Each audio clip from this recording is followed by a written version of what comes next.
অনেক দিন পর আম্মু বাসায় বিরিয়ানি রান্না করলো, আর আমিও সেটারই রেসিপি আজকে শেয়ার করব তোমাদের সাথে। হাই এভরিওয়ান, আসসালামু আলাইকুম।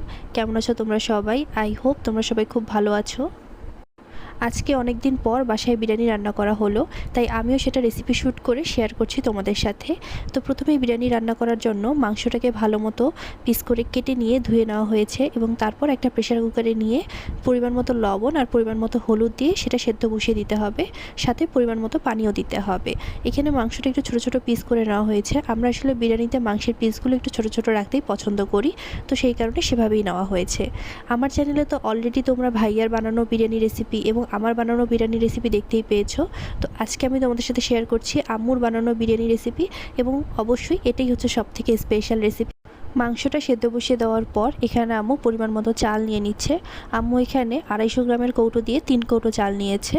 তারপরে চালটা ভালো করে ধুয়ে